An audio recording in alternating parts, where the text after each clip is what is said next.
안녕하세요. 주말 잘 보내고 계신가요? 이스라엘 지상군 투입이 임박했다고 해요. 중동 전쟁이 마무리되지 않는 이상 당분간 세계 증시는 어려울 것 같아요. 특례 보금자리론 담보대출이 내년 1월 종료된대요. 구독, 좋아요 부탁드립니다. 이번 주에도 중요한 이벤트 발표가 있는데요. 10월 24일 화요일에는 서비스 구매관리 지수 발표가 있고요. 26일 목요일에는 파월 의장 연설이 있고 GDP 발표가 있어요. 27일 금요일에는 근원 개인 소비자 물가 지수 발표가 있는데 모두 중요한 지표들이에요.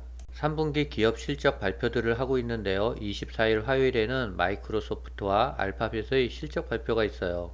25일 수요일에는 메타가 실적 발표를 하고요. 26일 목요일에는 인텔이 실적 발표를 해요.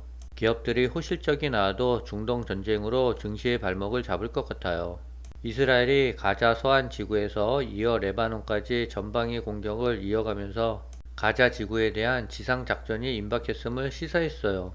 국제사회는 인도주의 위기와 확전을 우려하며 휴전과 평화적 해법을 촉구하고 있지만 이스라엘은 전쟁의 다음 단계가 오고 있다며 공세를 더욱 강화하며 가자 지구 지상 진입을 위한 고삐를 재고 있대요.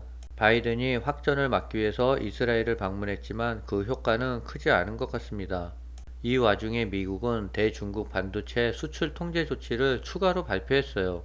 발표 직후 중국에서 엔비디아의 최고 성능 그래픽 처리 장치인 지포스 RTX 4090의 가격이 3배 가까이 폭등하면서 소비자 시장이 패닉이 빠졌대요. 현재 중국 소비자들은 여전히 일부 제3자 쇼핑 사이트와 오프라인 매장에서 RTX 4090을 구매할 수 있다고 하는데요. 그러나 판매 가격은 700만원에서 900만원대로 엔비디아의 소비자 권장 가격의 약 3배로 거래된대요.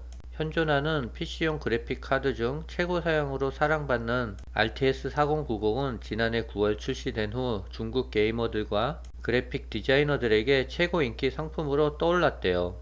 이에 대해 중국은 무역 보복 조치로 흑연에 대해 수출 통제를 강화해 나섰어요. 미국은 지금 세 가지 전쟁을 하고 있는데요. 중동 전쟁과 우크라이나 전쟁, 그리고 중국과의 무역 전쟁을 하고 있어요. 미국은 이 세 가지 전쟁을 다 감당하기에는 버거운 것 같습니다. 이 중에서 미국이 신속하게 자의적으로 해결할 수 있는 방법은 중국과의 무역 전쟁을 일단 휴전하는 방법이에요. 중국의 온라인 쇼핑몰 타오바오에 입점한 엔비디아 파트너사 컬러풀의 한 판매원은 RTX 4090이 18일 바로 품절됐다면서 가까운 시일 내에 물건이 추가로 들어올지 알 수 없다라고 밝혔어요. 중국의 비아디가 브라질 리튬 강산 인수를 추진하기로 했대요.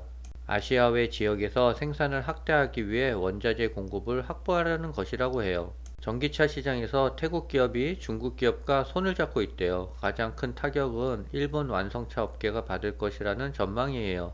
태국의 시안모터스는 1962년 일본 닛산과 협력한 이래 태국에서 일본 브랜드 자동차를 생산하는 등 사업을 운영해 왔대요. 하지만 중국이 끼어들어 태국 자동차 시장에서 입지를 키우면서 일본 기업의 입지가 위협을 받고 있대요. 실제로 비아디, 창청차 등 중국차는 줄줄이 태국 시장에 투자하는 추세래요. 이에 대해 시안모터스 부사장은 전기차는 우리 성장 동력이 될 것이며 우리는 성장하는 시장을 선점할 것이라고 말했어요. 정부에서 집을 사기 위한 담보대출로 1년 한시적으로 특례 보금자리론을 시행했는데요. 계약 잔금일을 기준으로 해서 내년 1월 말로 종료를 시킨대요. 현재 시중은행 주택담보대출은 4% 중반대에서 7%까지 하고 있어요. 시중은행은 DSR을 보지만 특례 보금자리론은 DSR을 보지 않았어요.